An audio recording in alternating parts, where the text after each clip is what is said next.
MyTV 53 News at 8 starts now. All right, everyone, we're here today with the Vice President of 559 Fights, Antoine Hood. Hey, Antoine, how you doing? Good, how's it going? Pretty good, man. I wanted to ask you how the last event this past Saturday went, and what can spectators expect for future events? Oh man, this last event was awesome. A lot of times you'll put cards together as a matchmaker, and you'll have like a lot of fight fallouts, like a lot of last minute putting some fights together that you're going to do okay and just enough to still please the crowd and keep everybody engaged. But this card did not disappoint at all, man. There was some underdogs on this card that really showed out and had some really good finishes. There was some unknowns on this card that we didn't know how they were going to do, but they came out there and excelled. It's especially difficult in amateur MMA when there's like debut fighters when you have no idea what's going to happen in the fight. Because sometimes you get a kid out there and he's absolutely afraid, has no idea what's going on, and is just trying MMA to kind of see if it's the thing you wanted to do. But no, this time around, we had some first-timers that just came out there and showed out, and it was awesome. And then just how's the environment at these events? Oh, man, the energy is crazy, man. Like, I wouldn't really compare it to, like, the old Coliseum days, but a lot of times it's really, really close, you know?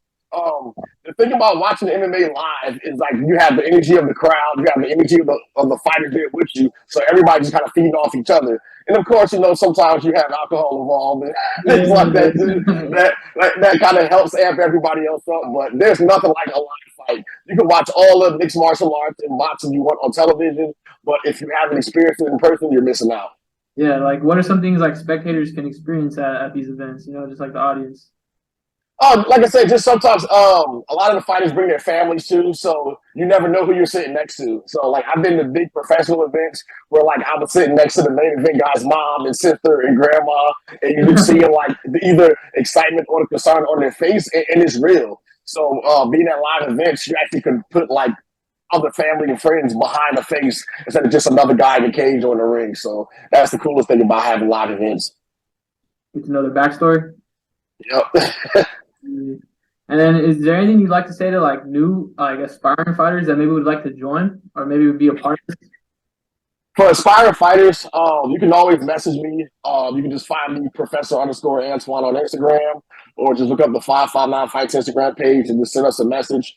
Usually at events, I kind of send business cards all over the place, so everyone has my number, email. But just look up 559 Fights and you'll find information on how to get a hold of us. And most importantly, find a good gym. Find a gym that's experienced in martial arts, that has some wrestling, jiu-jitsu, boxing, and Muay Thai, and just kind of put it all together, you know? So go out there, find a good gym, contact us, and we'll get you a fight that suits your needs and suits what you have going on in your experience level. Okay. And also, I really wanted to ask, too, what made you guys want to start this organization?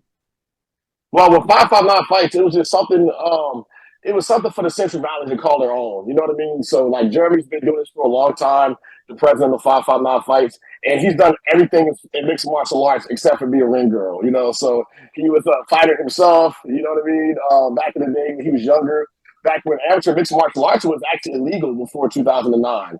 So you could even have amateur MMA. So everybody back then before the Camel organization came along had to fight professionals. So even if you had zero experience at all, if you fought in California, it was a pro record, so it was permanently on your record, and it always counted. So the cool thing about when the Camel came along, they gave amateurs a place to hone their skills and build themselves up.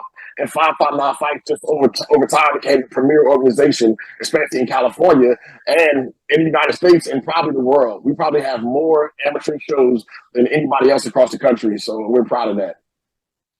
Great platform to grow on. Yes. That's great. And then, is there anything you'd like to say to the fans of the 559 Fights? You know, the people who go out there, anything you'd like to say to them? The fans, I really appreciate all you guys' love and support. I see the same faces over and over again. It's crazy because even when I show up just as a matchmaker, I'm not a fighter or nothing like that. You know, I don't do that stuff anymore. Just taking pictures with the kids and the adults who see me all the time, man. It's always a fun time to have you there. And to see you guys coming out time and time again to support not only your friends and family, but the people part of your community. It means a lot to us, man. We're just going to grow from there, and it's just going to get better. Thank you, man. Thank you. All right, I just want to say thank you to Antoine Hood for coming out here. News at 8. Thank you. Awesome. Thanks a lot, guys.